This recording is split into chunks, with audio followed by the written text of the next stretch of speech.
ओम नमो भगवते वासुदेवाय नमः। बोलिए विष्णु भगवान की जय।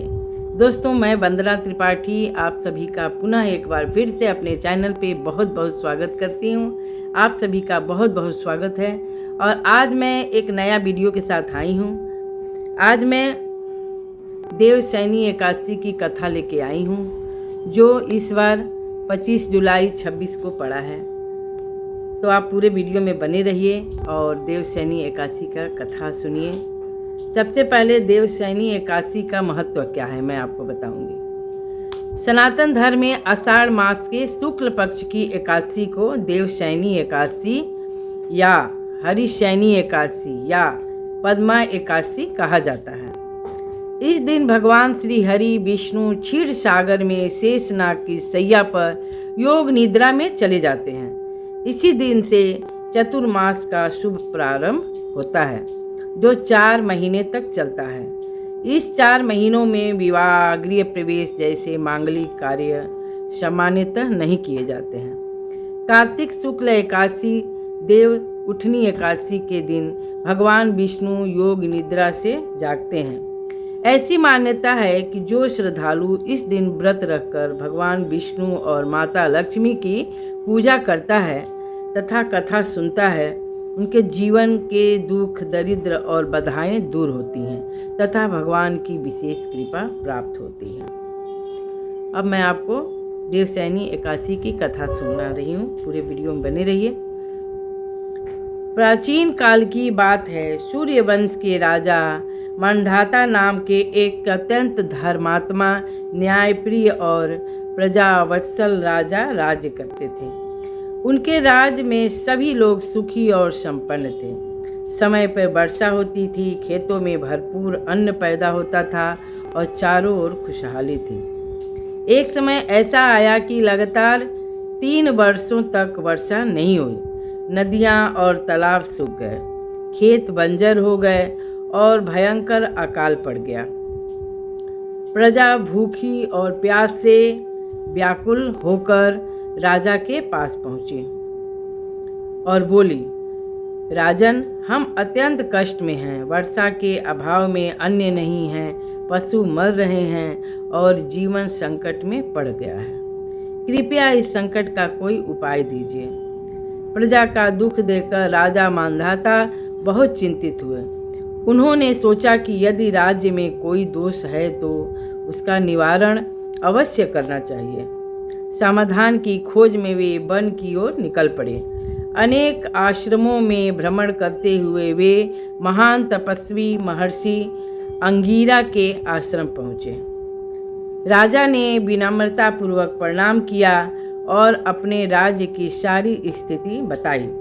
महर्षि अंगीरा को ध्यान लगाकर कारण जाना और कहा, राजन, यह सतयुग है।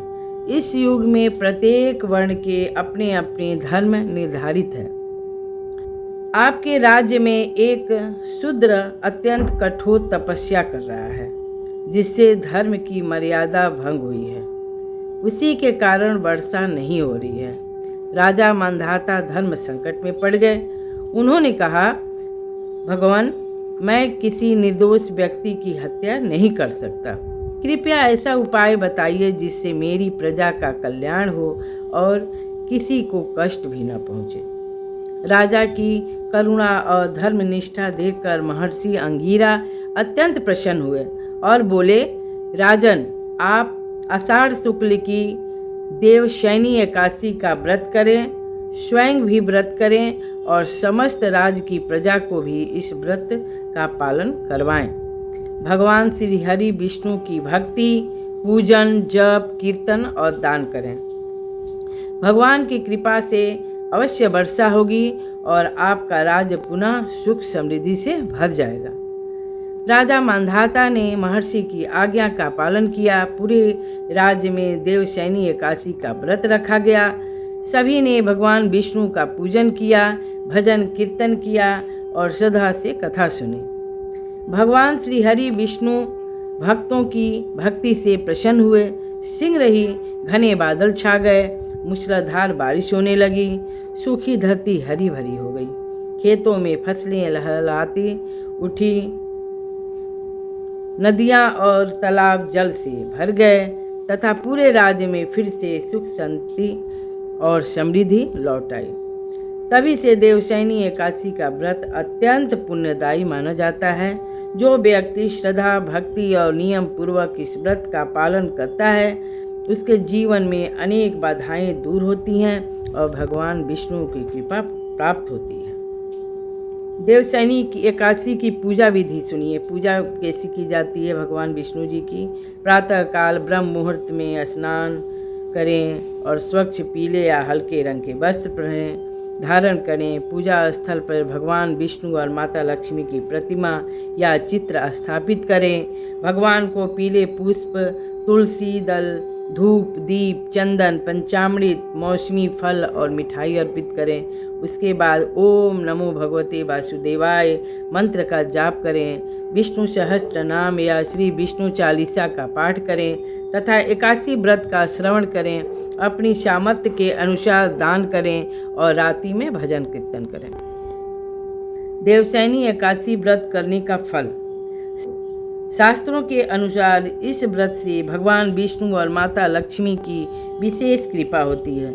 घर में सुख, समृद्धि, धन धान और सकारात्मकता का वास होता है।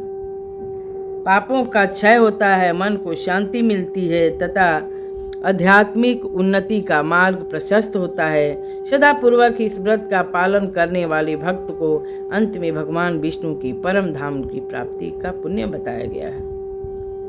इसी के साथ दोस्तों बोलिए विष्णु भगवान की जय, माता लक्ष्मी जी की जय। ओम नमो भगवते वासुदेवाय नमः। ओम नमो भगवते वासुदेवाय नमः। तो दोस्तों आपको आज का ये कथा कैसा लगा कमेंट करके विष्णु भगवान की जय ज़रूर लिखिएगा और अपने अपने दोस्तों परिवार को शेयर कीजिएगा। और आप लोग अगर हमारे चैनल पे नए हैं तो सब्सक्राइब कीजिएगा